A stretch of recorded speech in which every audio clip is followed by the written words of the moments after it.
Hi friends, வணக்கம். குலசை தசரா திருவிழா டே 4. டே 4ல் பார்த்திங்கன்னா எப்பவும் போல் அம்மன் கோயிலில் வந்து சாமி கும்பிட்டுட்டு காளிப்பேரையிலையும் பூஜை ஆகிறதுக்காண்டி வெயிட் பண்ணிகிட்ருந்தோம். காளிப்பேரையில் பார்த்திங்கன்னா எப்பவும் போல் சாமியாட்டம் பார்த்திங்கன்னா வெறித்தனமாக இருந்தது.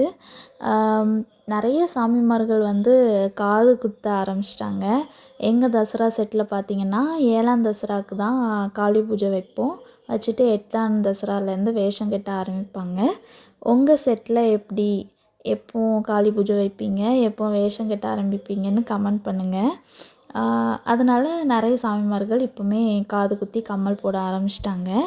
4ஆம் தசராக்கு அப்புறம் பார்த்திங்கன்னா சின்ன சின்ன வேஷம்லாம் கட்ட ஆரம்பிச்சிடுவாங்க. முருகர் வேஷம், பிள்ளையார் வேஷம், குறவன் குறத்தி வேஷம் எல்லாமே கட்ட ஆரம்பிச்சிருவாங்க. ஆனால் காளி வேஷம், அம்மன் வேஷம் எல்லாமே 6ஆம் தசராக்கு அப்புறம் தான் கட்டுவாங்க. உங்கள் ஊரில் எப்படின்னு கமெண்ட் பண்ணுங்கள்.